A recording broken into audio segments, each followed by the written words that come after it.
Welcome back from the break. ख़वातीन हज़रात, गिरदाब में आज हम जो मौजू को ज़ेर बहस ला रहे हैं वो हम अपनी उस तैयारी के बारे में देख रहे हैं जो किसी भी बम धमाके के बाद या किसी भी एक क्राइसिस के बाद हमारी तैयारी का गम्माज है। हमारे साथ ब्रेक के बाद हमें अब ज्वाइन किया है प्रोफेसर तारिक सुहेल साहब ने। प्रोफेसर साहब ऑर्थोपीडिक्स और ट्रॉमेटोलॉजी के प्रोफेसर हैं और पंजाब के एक बहुत बड़े अस्पताल मेयो अस्पताल के अंदर एक शोबे को हेड करते हैं। डॉक्टर साहब, बेइंतहा मेहरबानी। डॉक्टर साहब, बुनियादी तौर पर बात यह है कि हम अभी तक ये देख चुके हैं कि एक हड़बोंग मची होती है, एक धमा चौकड़ी मची होती है जब बम फटता है। आपके पास वो खुशनसीब पहुंचते हैं जो एक तो जिंदा बच गए और जिनके मुख्तलिफ चोटों की वजह से आपकी तवज्जो की वजह से उनका इलाज हो सकता है। डॉक्टर रिजवान नसीर साहब रेस्क्यू सर्विस के डीजी हैं। इनके लोग और इनका अमला बड़ी जांफशानी के साथ, और किसी को बिला वजह तनकीद का निशाना नहीं बनाना चाहिए, बड़े मुश्किल हालात में अपनी जान जोखों में डाल के आप तक उन लोगों को पहुंचाते हैं।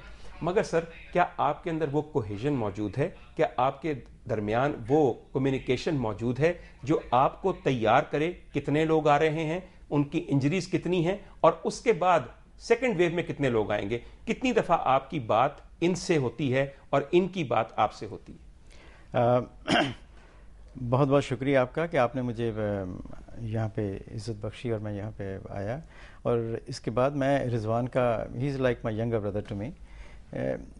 इन्होंने बहुत अच्छा काम किया है, जितनी भी तारीफ़ कीजिए कम है। और मेरे ख़्याल में इस चीज़ की बड़े अरसे से ज़रूरत थी कि एक इफ़ेक्टिव ट्रांसपोर्ट सिस्टम जो है एक इंजर्ड को रोड साइड से लेके हॉस्पिटल पहुँचा दे। मगर आपकी बात सही है कि इन्होंने तो बहुत अच्छा काम किया, मगर अस्पतालों के अंदर अभी भी थोड़ी ऑर्गेनाइजेशन की बड़ी सख्त ज़रूरत है। अभी मैं आज ही देख रहा था कि अभी मेरा ख्याल है कि यूनिवर्सली ये नहीं होता कि एक बम फटा है तो हर जगह पे इतला हो जाए या नियरेस्ट हॉस्पिटल में इतला हो जाए। अभी उनको वो स्टेट ऑफ रेडीनेस नहीं उनके अंदर होती। और उसके अलावा जब एकदम से मरीज़ एम्बुलेंस में पहुंचना शुरू हो जाते हैं, वाकई हड़बोंग होता है। और ऑन टॉप ऑफ दैट उस वक्त वो जो इंफॉर्मेशन है वो डिसेमिनेट भी नहीं हुई होती बाकी डिपार्टमेंट, लाइक ऑर्थोपेडिक्स है, जनरल सर्जरी है, न्यूरो सर्जरी है, इनमें नहीं डिसेमिनेट है। थिएटर वगैरह जो हैं they are not always in the state of readiness and preparedness to meet any eventuality.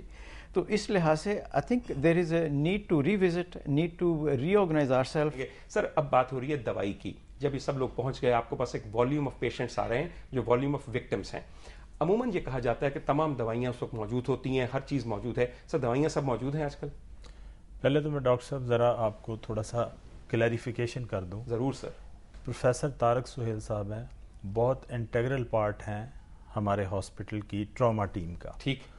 और जितने भी एक्सीडेंट्स केसेस आते हैं, बम ब्लास्ट होते हैं, और ये इनकी बड़ी मेहरबानी है कि ये फ़ौरन मौके पे मौजूद होते हैं। हमारे हॉस्पिटल में, मेयो हॉस्पिटल की मिसाल लें, वहाँ पे 42 डिपार्टमेंट्स हैं और वहाँ पे जो रूटीन है 2000 मरीज़ एमरजेंसी में आते हैं 24 घंटों में। ये ड्रिल जो है ये कॉन्टीन्यूसली चलती रहती है, डिज़ास्टर चलता रहता है। तो हमने जो डिज़ास्टर मैनेजमेंट प्लान है उसमें ये हेड कर रहे हैं 50 डॉक्टरों को। हमारे पास डॉक्टरों की तादाद 1000 से ज़्यादा है जो कि इस एक्टिविटी में हिस्सा ले रहे हैं। तो उनको सबको इकट्ठा करके, और उनको, ये लोग हैं एक्सपर्ट्स, डीएमएस टीके नहीं लगाते, एमएस टीके नहीं लगाते, यही इलाज करते हैं और इन्हीं के हाथों से मरीज़ शफायाब होते हैं।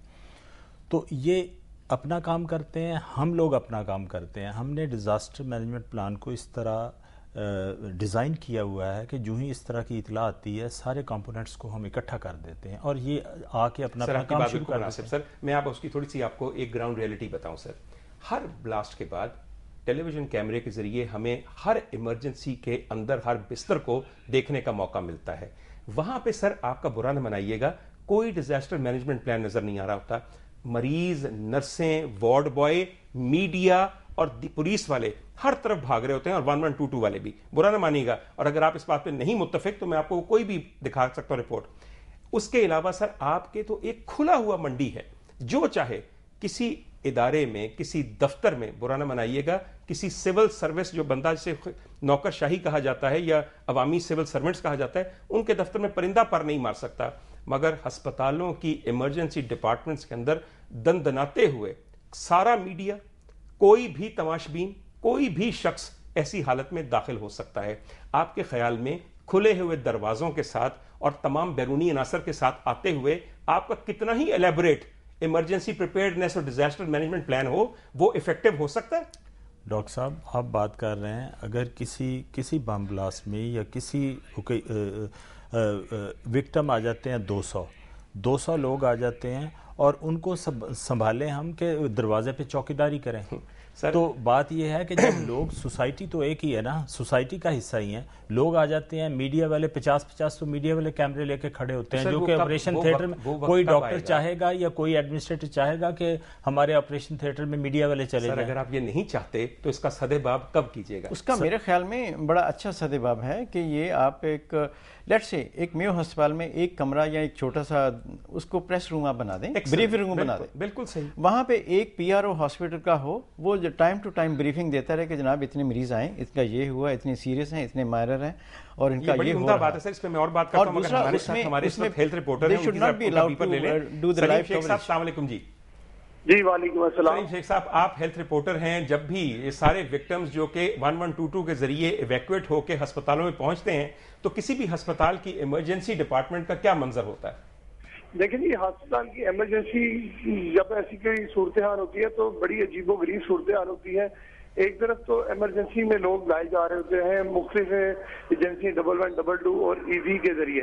उसके साथ ही एक ये तरीकाकार शुरू हो जाता है कि जैसे ही लोगों को इतला होती है कि धमाका हो गया और उनके जख्मी अस्पतालों में मुंतकिल किए जा रहे हैं, तो आवाम की एक बड़ी तादाद अस्पतालों की इमरजेंसी के बाहर और इमरजेंसी के अंदर इकट्ठी होना शुरू हो जाती है, जिसकी वजह से मरीजों का सही ट्रीटमेंट नहीं होता। और उसके फौरी ही बाद एक ऐसा कल्चर हमारे यहाँ पनप चुका है कि वीवीआईपी की मूवमेंट शुरू हो जाती है और वीवीआईपी जो है वो बड़ी तादाद में अस्पतालों का चक्कर लगाना शुरू कर देते हैं, जिसकी वजह से वहां पर जो मरीजों को तिब्बी सहूलियत फराहम की जाती है उसकी वजह से भी मुश्किलात का पैदा होता है। सर, फोटो अपॉर्चुनिटी कौन जाया करेगा? फोटो अपॉर्चुनिटी कोई जाया नहीं करेगा। सर, आपके सामने हेल्थ रिपोर्टर ने एक बात कही, यहां इनकी जो बात इन्होंने कही है, इनके अंदर कहीं कोई डिजास्टर मैनेजमेंट प्लान या कोई इमरजेंसी प्लान नजर आ रहा है? सर, मानिए कि आपने इसे बेहतर करना है। डॉक्टर जाहिद परवेज साहब, तारीफ सबसे मोहलक जहर है, इत्मीनान से बड़ा नशा कोई नहीं है। जब तक हम ये नहीं मानेंगे कि हम अभी भी किसी तौर हंगामी हालात से निमटने के लिए तैयार नहीं हैं, हमारी बेहतरी की सूरत नहीं है। बेहतरी की बातें करेंगे एक छोटी सी ब्रेक के बाद, हमारे साथ रहें।